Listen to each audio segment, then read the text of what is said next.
Hi to everyone. Actually, I'm really nervous because I usually know how to speak with students, but I don't have this experience speaking to my colleagues and conferences.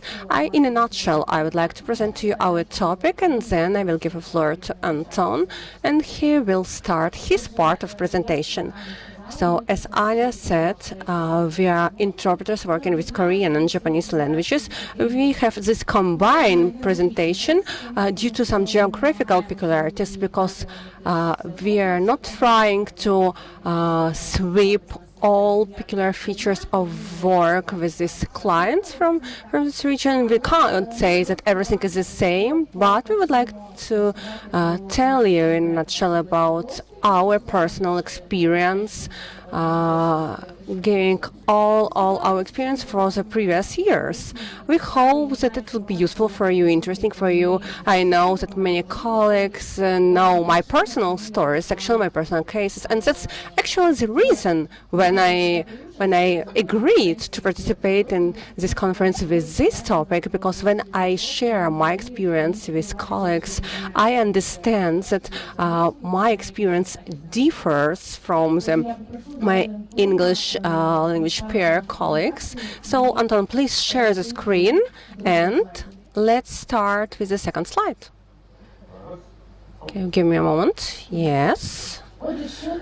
Okay, what should you know for the Korean or Japanese language specialist, and for any interpreter working with clients from Japan and Korea? We will share with you information about cultural peculiarities and characteristics, and we will tell you about hierarchy in these countries and some biases and stereotypes that exist there against Ukrainian people and Ukraine in general, about discipline and working structure. And I will speak a lot about interpreting borders or limits in order to understand your scope of responsibility as an interpreter, because this is really a difference between Asian clients and clients from other countries. And I will tell a lot more and more. I give a floor to Anton, and he will start his part of presentation. Okay, hi to everybody. My name is Anton Shpeganov. I have been learning Japanese from the old times since 2004. When I entered the institute named after Shevchenko, I mastered English and German translation department, but I decided to learn Japanese. I learned for 4 years Japanese in the same university, and then I continued to learn Japanese in the Linguistic Center under auspices of the Kyiv Polytechnical Institute. I have been working as an interpreter since 2008, and mainly I work with English, also as conference interpreter with different clients from many countries all over the world. But actually, from the 2013 up to 2018, I worked almost exclusively with a range of Japanese organizations, both government and business entities, in terms of reconstruction of the Bordnichi aeration subunit. Just in a nutshell about this project, if you are not from Kyiv, this is one of the biggest infrastructure projects in Ukraine, where Japanese side allocated credit and agreed to support construction and maintenance of the water cooling systems in the total amount of $1.1 million. And within this project, I had a great chance to work with technical and economic engineers, specialists, then preparation of the documents, development of the documents, agreeing of all the sides, and bilateral negotiations of Ukrainian and Japanese parties, and final conclusion of the agreement. So you could understand from this short background that my specialization is first of all construction and infrastructure in terms of Japanese clients. My Japanese language is N3. If we just look at the JLPT, Japanese language proficiency test, it corresponds to the B1, B2 European classification of languages, of foreign languages, and of course my English is my working language, and the level is C2, so I work as a conference interpreter. Here, first of all, I would like to share with you my experience how to work with Japanese clients.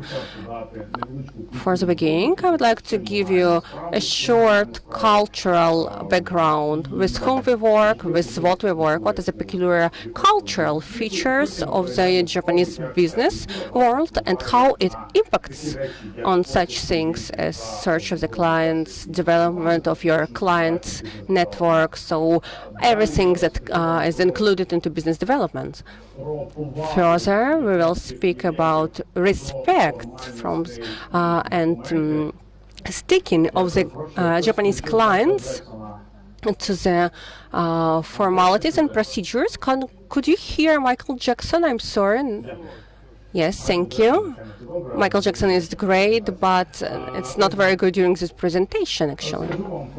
So, about sticking to documents and procedures, they really have a religious trust to it, what they have signed. They are very sticking to time.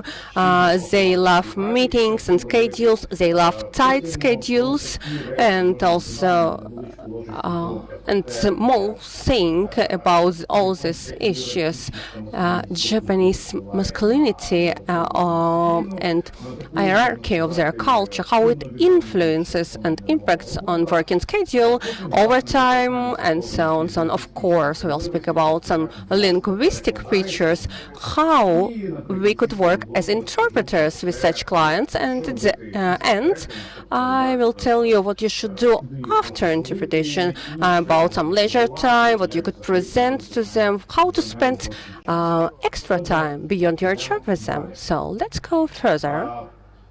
If you look at the right upper corner of the slide, you could see just very strange car, like an old-fashioned car from the late 80s of the previous century. It's very old, but actually it's almost the most luxury model of Toyota in Japan.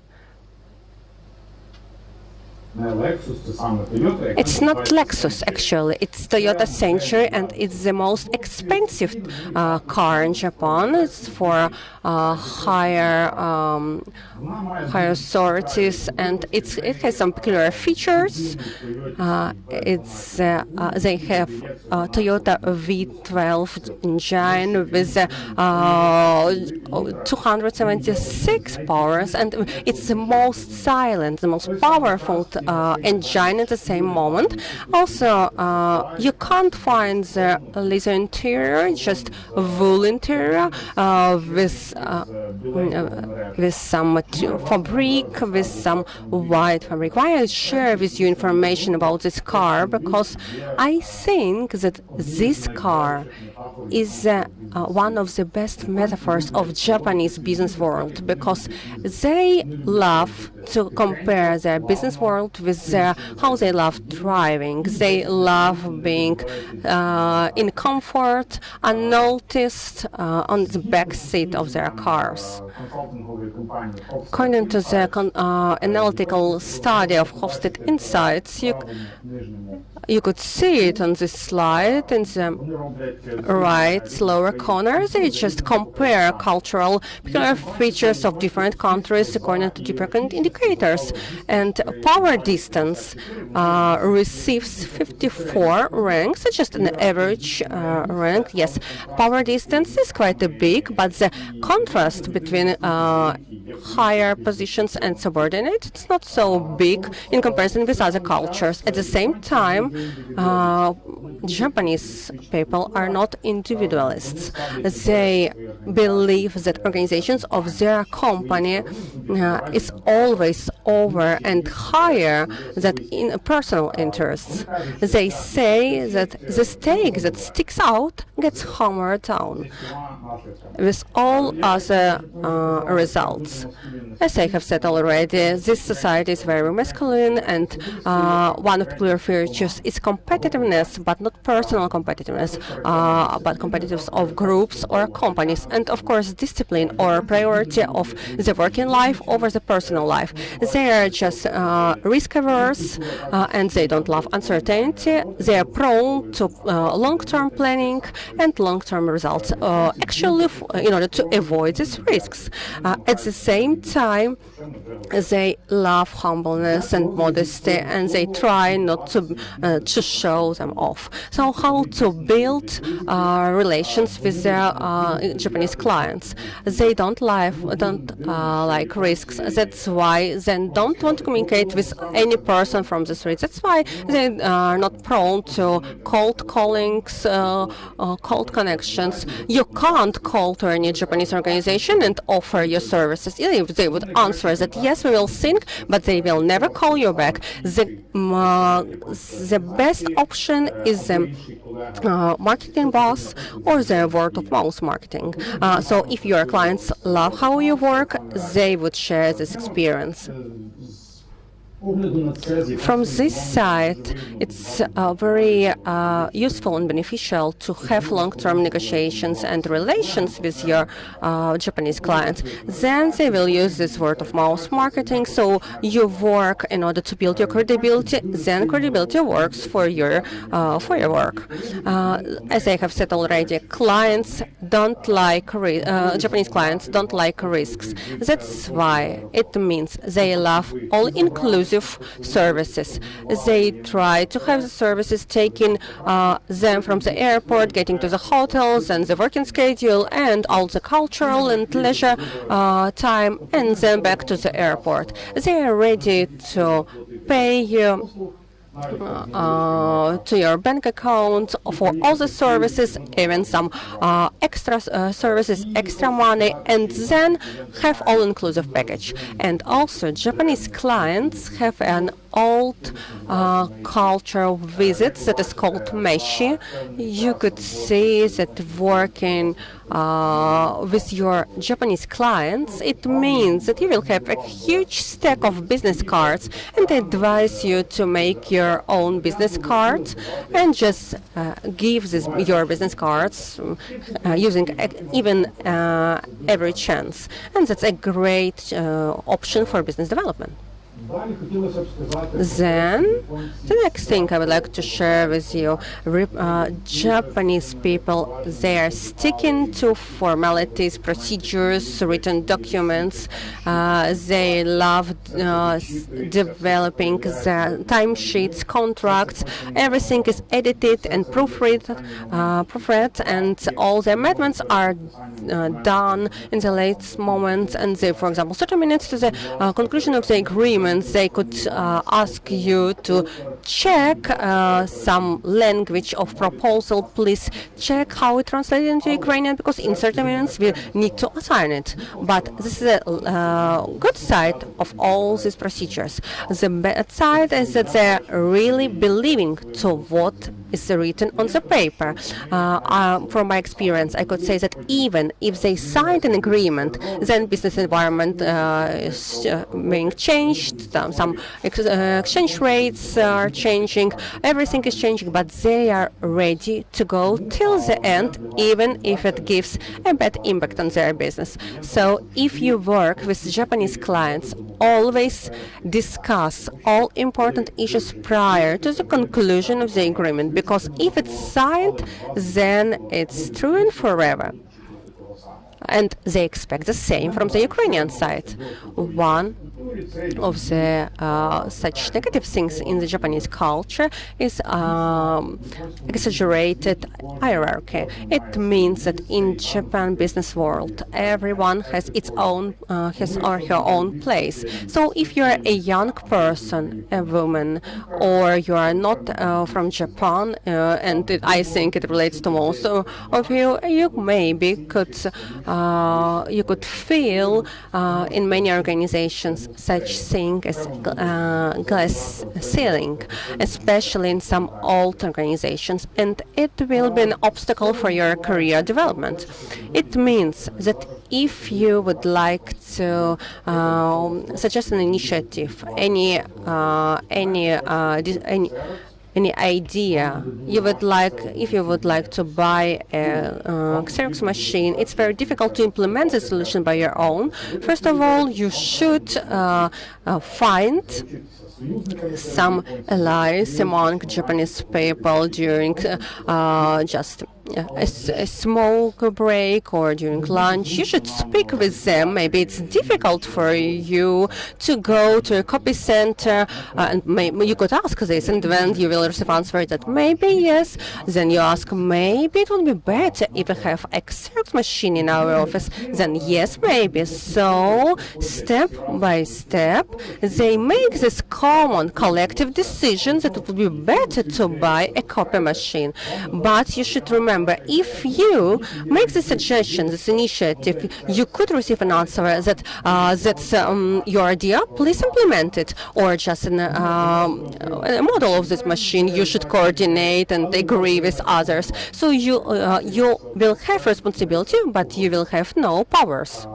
In general, I would recommend the following. The position of an independent contractor as a freelancer is much better.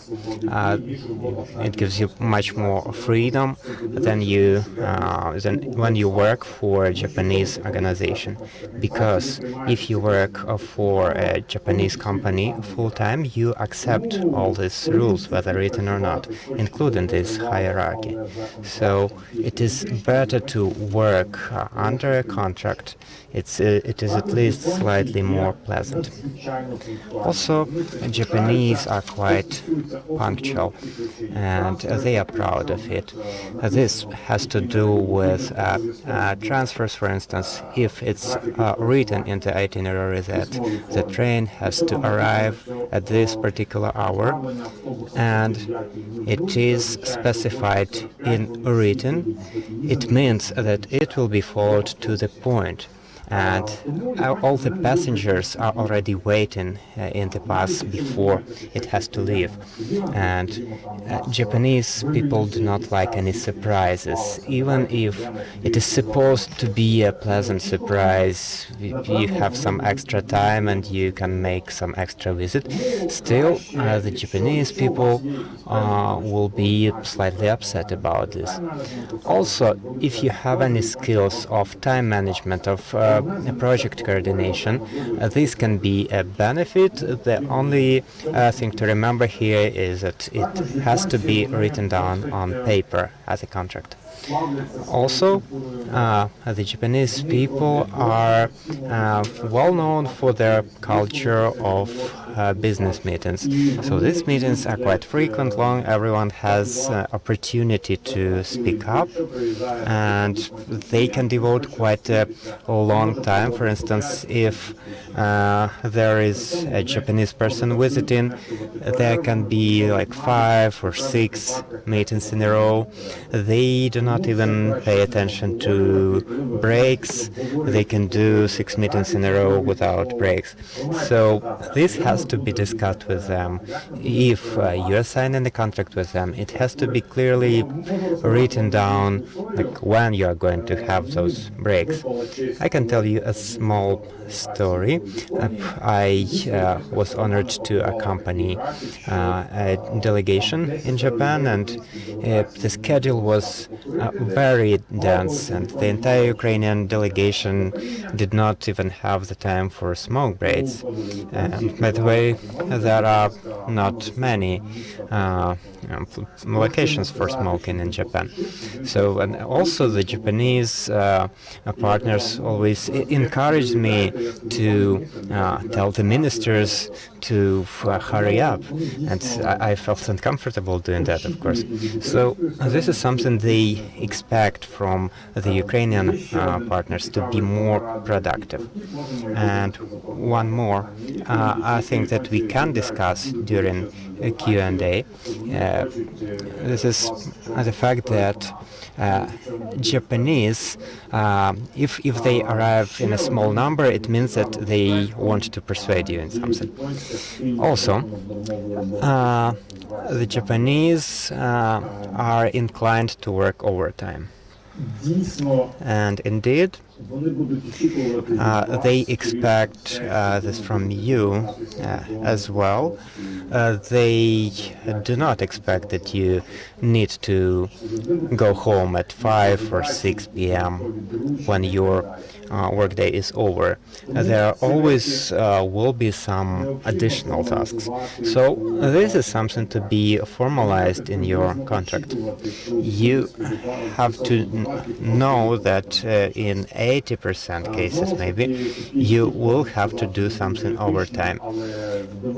Again, a small tip that's not entirely ethical, but please remember it. If you manage to optimize something, to use some CAT technology to translate faster and to deliver faster, I do not recommend to share this efficiency tricks to the Japanese people, because they will believe that you are simply lazy. So how do we work with the Japanese people? How do we work as translators and interpreters? So because of my level of Japanese, I'm ready to interpret in the situations that are informal and situations in which I know the context quite well. I noticed that the Japanese people are accustomed to switching into English, even if their English is imperfect. But still we have to respect them. Even if they switch to their own version of English, you still need to continue to speak to them. One more peculiar feature of the Japanese people is that they overestimate their level of English, and in practice it's quite often difficult to understand them if you do not know the subject quite well. So to work with the Japanese clients, I truly recommend that you get ready very well, that you request all the preparation materials beforehand, because it may well happen to you that your speaker will insist on using English regardless of knowing it quite imperfectly. I had a case when during the negotiations the Japanese delegation was pretending that they do not understand, regardless of the high quality interpretation, and it demotivates the interpreter quite a lot, because you are trying hard, and even if you explain the same thing in Japanese, they will tell you in Japanese, please do not prevent us from doing this, because this is our position in the negotiations. So please be ready for that as well. They use these kinds of tricks in the negotiations. If they tell you that something is going to be complicated, or we will think about it, it means that it is plainly impossible. And this has to be conferred to the Ukrainian part of the negotiations, so that they do not have any illusion that someone may actually call them later. In this picture, you can see more or less 400 technical drawings that I had to review in order to be a more effective interpreter working with the Japanese. But it gives the benefit later. And also, having interpreted for them, having spent time for them, being quite punctual with them, we can also discuss the things they do after work. The Japanese people are quite interested in Ukraine. They may or may not know that there are tourist organizations in Ukraine, but if they do, they want to visit Chernobyl, they want to visit the Tunnel of Love. The older Japanese love opera, ballet, philharmonic music, all the forms of classic art. And once, quite a serious head of a Japanese delegation wanted to visit a ticket to the National Opera, which costed a lot at the time, and he couldn't speak to the cashier because she did not speak English, and he had to buy the ticket from an illegal seller, and I informed him that this price is much higher than it actually is, but he didn't care about that because he just wanted to go to that opera. So if you're able to organize this, and if you ask them beforehand and you organize this for them, they will be very grateful for this. They are great fans of Ukrainian cuisine and interesting interpretations of European and Ukrainian cuisine. If you work with a Japanese delegation for a longer time, they may invite you to their hotel room, where they, in some magic way, manage to cook some Japanese food. They are not interested in shopping because all the goods are more available in Japan. And please do not try to take your Japanese delegation to a Japanese restaurant. That's a very difficult thing for non-Japanese to cook Japanese cuisine.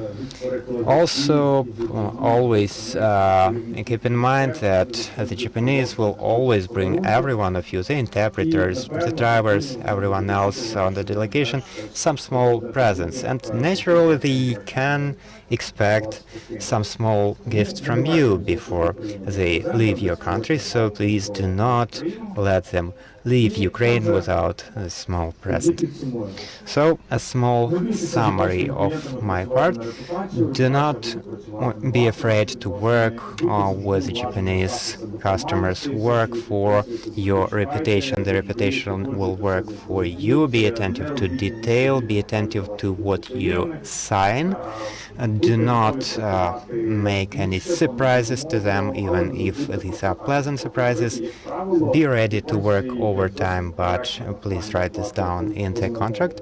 And also, the Japanese are always ready to pay for the overtime hours, so please discuss this with them. Also, if you have this skill, if you have this prowess of organizing stuff, you can organize services for them, you can find subcontractors, drivers, etc., organize some sightseeing for them. They will be very grateful.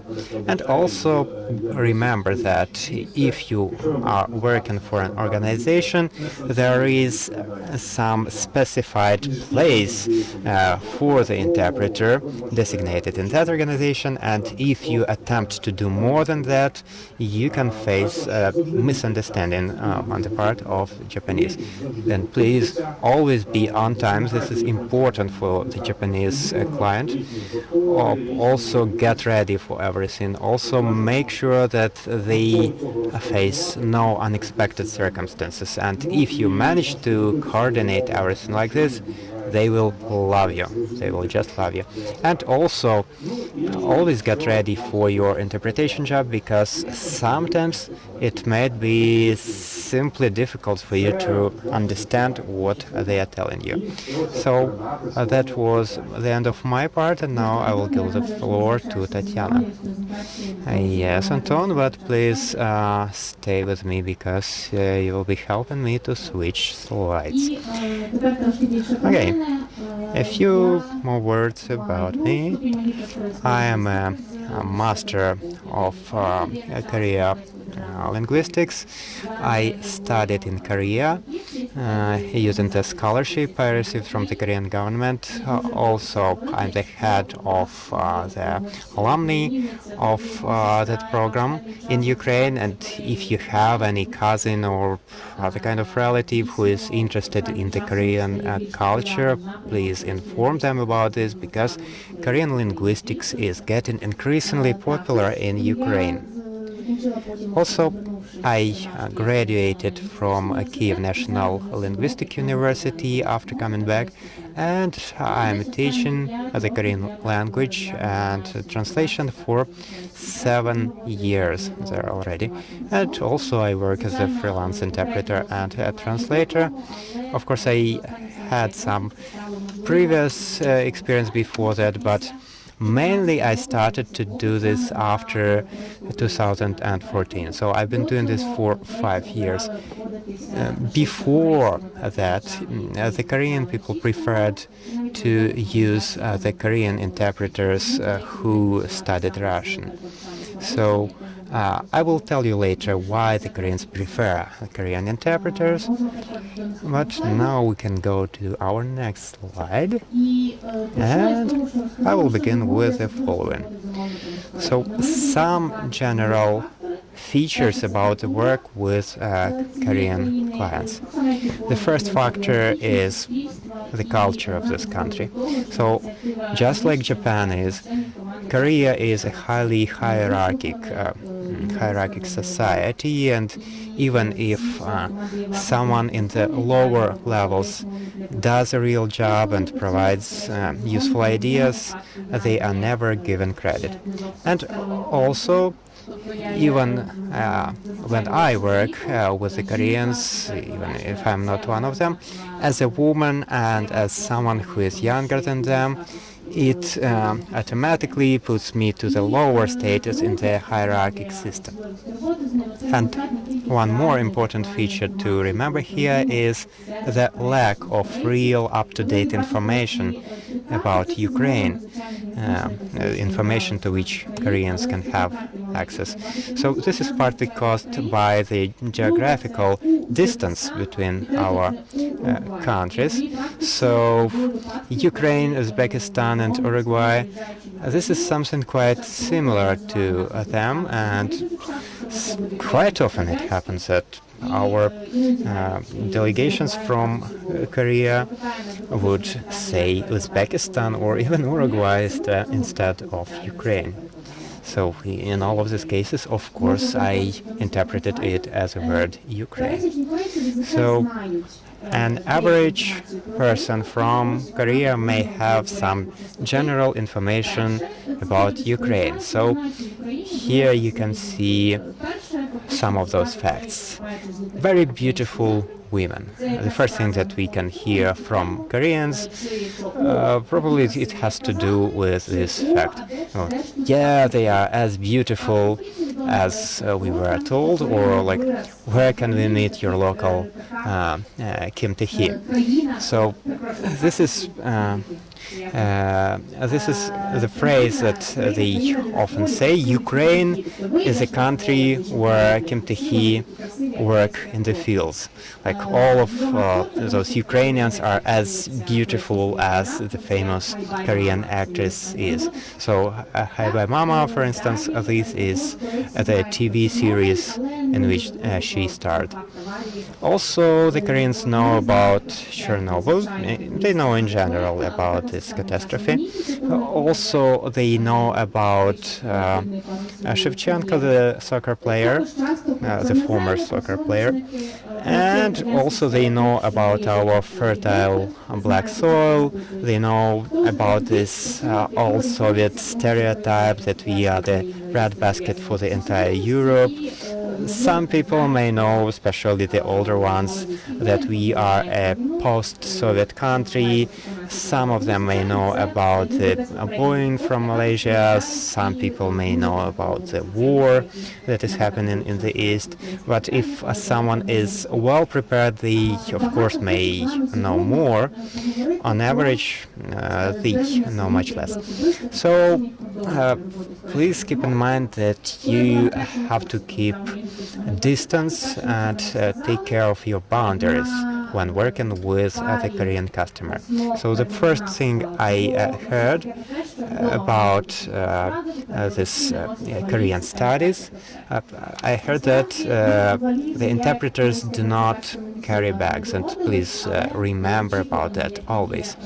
I never had to carry any bags for them, but there are some expectations which go far beyond interpretation. Quite often they expect that you will be responsible for everything from one hotel to another, from the beginning of their workday till the end of it. And when I took part in my first simultaneous interpretation job with Victoria Moroz, and we have not even talked to the speakers, I had this impression that I have not finished an important part of my job, as if I have left my kids in the kindergarten, because I always had this habit that while they are still not in their hotel, I have to keep working. And this expectations is a part of that culture, that they expect that you will be assisting them all the way. Also, quite often, business talk continues in the informal atmosphere during the lunch or during the dinner, and all of this requires your interpretation. Also, they are unsure of their English, and also they are unsure of being able to find Ukrainians who can provide the necessary information to them. So they are shy about the communication. Also, they are quite afraid of being lost. And also about the tight schedule, when usually they have different trips to regions and you have overtime.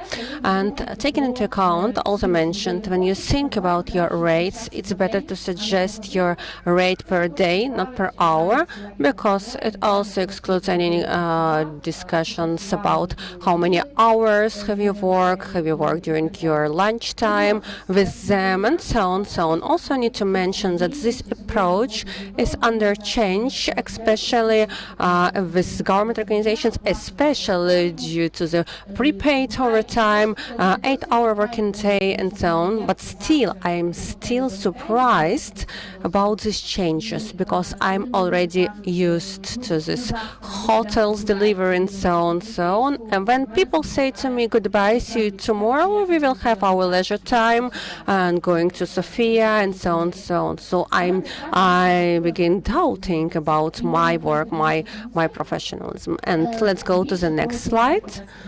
About interpreting tasks and functions. Korean client could expect from an interpreter except some interpreting also other tasks and functions, booking of cars and restaurants, protocol meetings and protocols minutes, developing a list of Ukrainian partners, signing photos, mass media releases and posts, some assistance beyond working day, some lunches time, dinner time, city tours, buying some souvenirs. Night program, it's my favorite one. Sometimes they even ask you to make a market analysis, provide some consultations. Sometimes they ask for your support to become an assistant with communication with their partners. And I could say that your main task here is to identify what are your services that you could provide to them and how to say polite no for what they ask, or maybe you could help to realize and fulfill their needs politely and beyond your services. Taking into consideration all the said before, what you could do, maybe make small steps that maybe will be not too difficult for you, but they will lead to long-term negotiation and big results. As I have said already, Korean specialists prefer to work with Korean interpreters because maybe they know Russian, they know their cultural peculiarities, they know their working mode, so they know how to build these borders and limits. But what you could do in this sphere, how you could build these relations, how they could recommend you to other government organizations or continue cooperation with you. So first of all, you could make such small steps from your own initiative. Sometimes I really manage to do it. I start sharing some information about the city or from my personal experience. Or for example, we could correlate our historical background from Ukraine and from Korea. It's just I don't do it for purpose. For example, we could just go somewhere and I remember this case, I remember this historical detail, and I share this information. For example, they are very interested in this democratization processes. They have had very similar situation as we had in 2013-2014. They had it in the previous century, so they are really interested in these details. Even such small thing as using Korean Messenger for communication, for them it's important. It gives a sign for them that you know something about Korean culture. They don't need to use WhatsApp. They could continue to use just an old, comfortable messenger. It's important if you provide any non-interpreting services. It's important to show to your Ukrainian partners that you're a freelancer, not a staff employee, because it will be more convenient for further communication between them, because they will, your Ukrainian partners will understand that it's unnecessary to write letters to you. It should be a direct communication, and also it would be a benefit for your professional image if you would like to stay beyond the working cases, and because clients and Ukrainian partners could be different. Sometimes you don't want to be associated with your clients or Ukrainian partners far beyond these working hours. That's why it's very important to differentiate all your services and your position. If you go, even if you go with them to the restaurant, you just are keeping these minutes, state your position. So, how to say no? If your clients need something, it doesn't mean that you should fulfill these needs. But don't say directly no, immediately no. Why they come to you? Because they're unique specialists far away from Korea. In my case, I lived in Korea. I know this world, so I'm like the point of entry for them. Of course, they come to me with all these questions.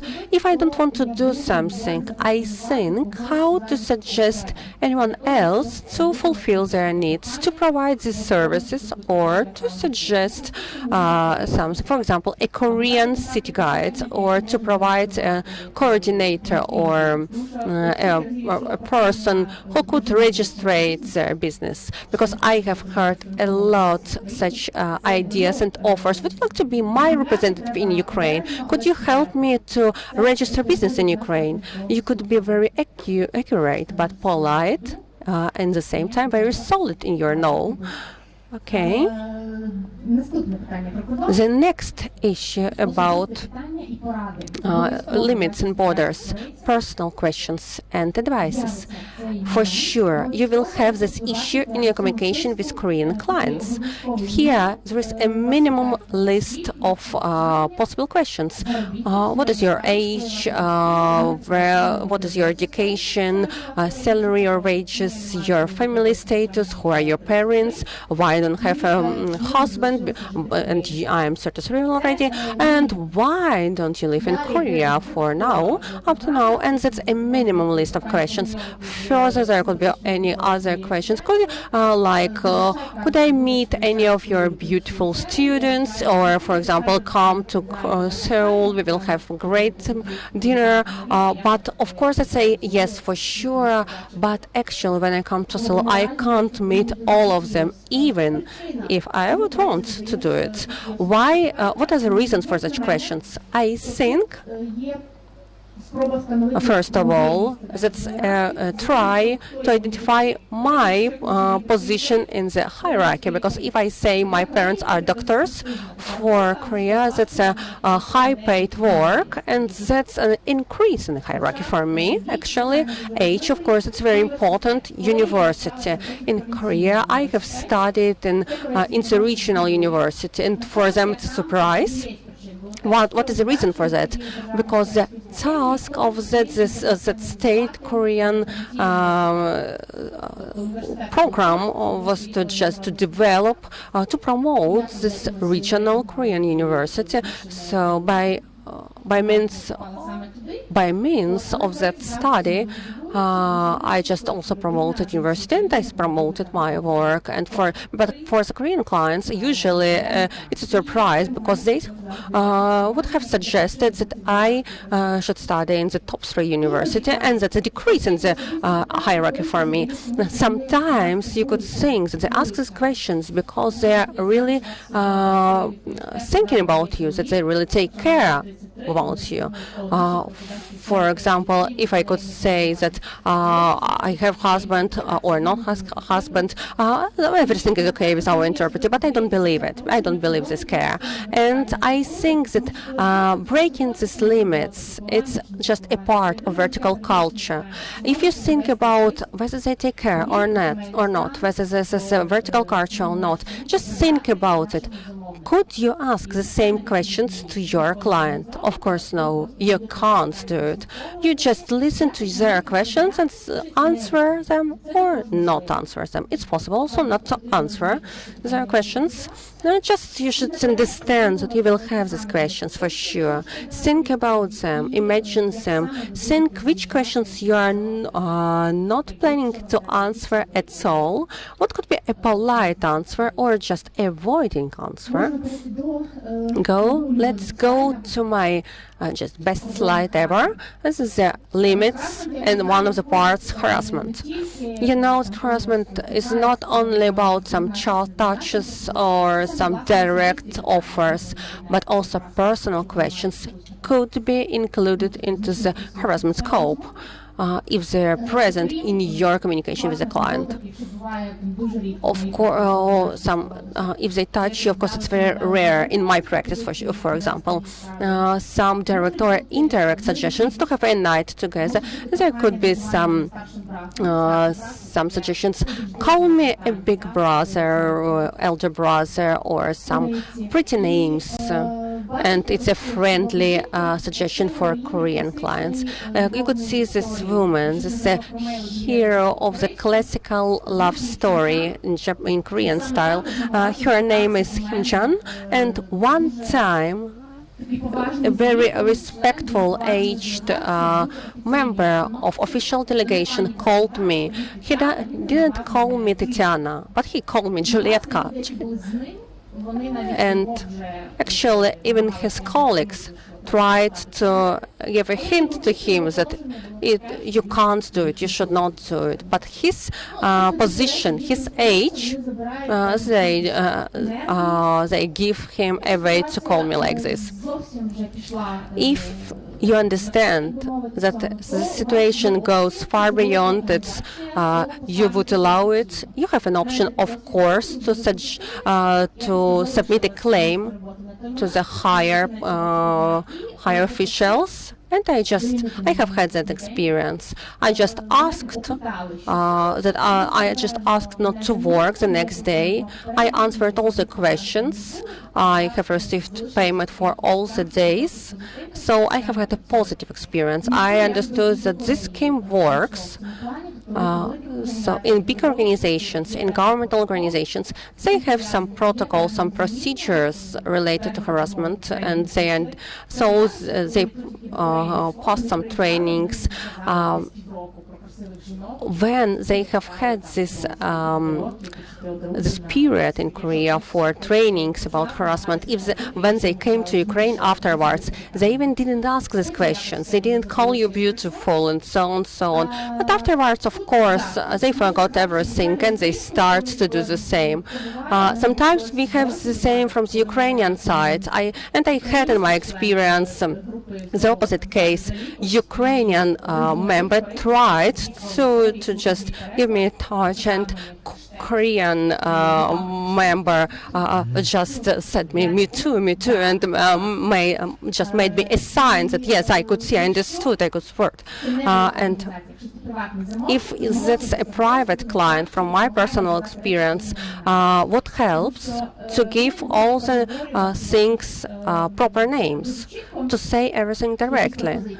Because they would be speaking with you indirectly. Then you should ask and you should say that, do I understand you correctly, that you suggest me to go with you to your room, or something like this.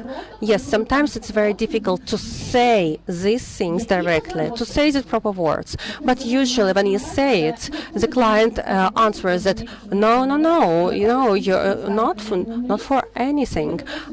And then you understand that your problem is closed. As a result, sometimes your working conditions could become inconvenient. You could under-receive your payments, or some gossips about inappropriate level of professionalism of yours. And yes, I know these cases, and I have such a case in my next slide, but I understand that I'm out of time. Sometimes you could be used as just a subject of misunderstanding during negotiation. And when I was young and with less experience, I really worried about whether I was correct or not. But then I had a case that this client said me that nothing personal, that's your work, sorry. So he gave me a clear understanding that he just lied about my interpretation, my bad interpretation, because he just wanted to avoid something bad for him, bad in negotiation, and that's why he blamed me. About interpreting and harassment, I went in with many students, female students of mine, and when they hear that something happens with other interpreters, then these female students would not think that something wrong is with them, because sometimes my female student interpreted for Korean clients, and then for 2 years she received messages in Instagram for 2 years. And so if she knows that that's not only her case, that's not only her fault or her blame, that's just that moment that we should take into account in our work. Next slide, interpreting work. What other peculiarities we have, of course, is overtight schedule, just random and de facto logistic issues.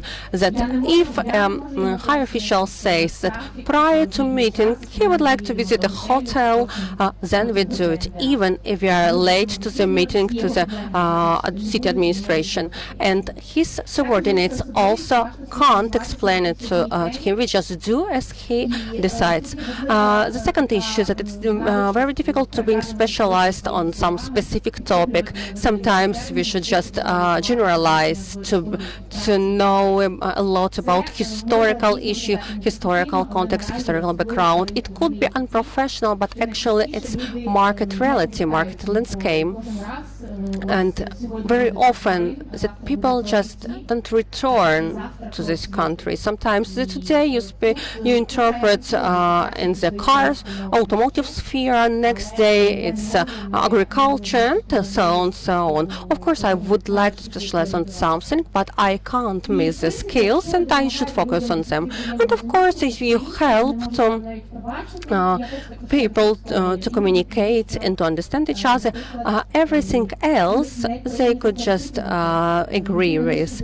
The subordinate, one more feature, subordinate person can't repeat question if he or she misunderstands something or doesn't understand at all. But for me, it's important what he or she says. But of course, we should remember that very often Korean specialists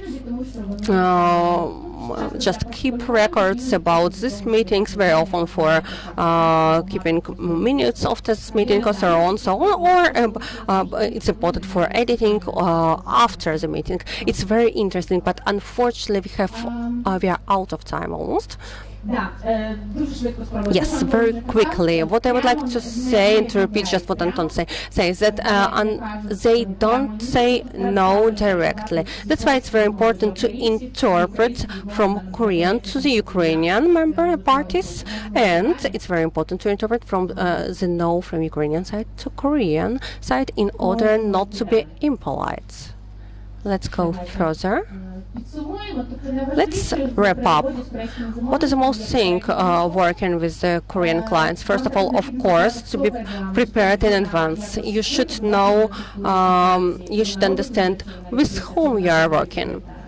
If this person is open or just or works towards Western culture, you should understand your position, which services you could suggest or not. And the next slide this is the last one. We would like to suggest to you what to read and watch about Japan and Korea. First of all, the first is TV series about Korea, Something in the Rain, and the others is about Japan culture and Japan world. We have time for one or two short questions because that's our first time speaking about Asian languages. Maybe you have questions. Yes, Andrei. I have a brief question. All these complexities and the cultural limitations and differences, do they exist on every market? I mean, in Uruguay or in Hungary? Did you talk to any of your colleagues in other countries? Maybe on some other market they were able to explain this to them, that they do not want to do overtime. Well, it's quite difficult to answer this question in a diplomatic way. If I may be less diplomatic, yes, there is an understanding about Ukraine that it's a country that is not very rich, that it's a post-Soviet country, but it's not 100% reason of why this is happening. I'm not sure about this, but when we visited when we have visited Japan with a delegation, we also were using some Japanese interpreters, both men and women, and I could see that their requirements for the Japanese interpreters are roughly the same. And the Japanese are quite persistent in their culture. But this doesn't mean that you cannot persuade them in things. So I'm not sure about Hungary or, let's say, the United States of America, but more or less I'm sure that the situation is similar elsewhere.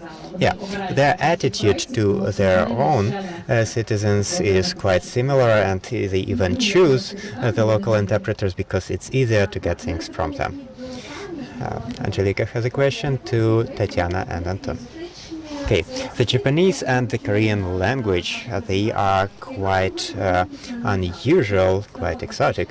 So, coming back to your younger years, if you knew everything about the culture, would you go the same path? Would you study the same language?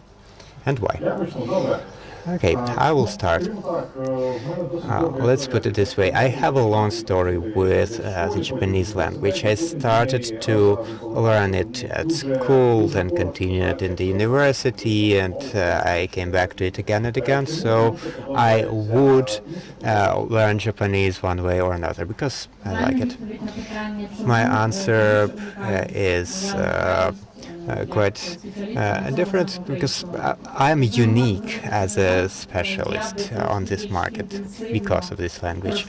If I could come back to my younger years, I would be more persistent with my Korean language, and I would be able to do simultaneous interpreting into Korean.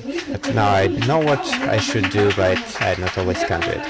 Thank you so much, Tatiana, for joining us here. Thank you, Anton, for joining us online.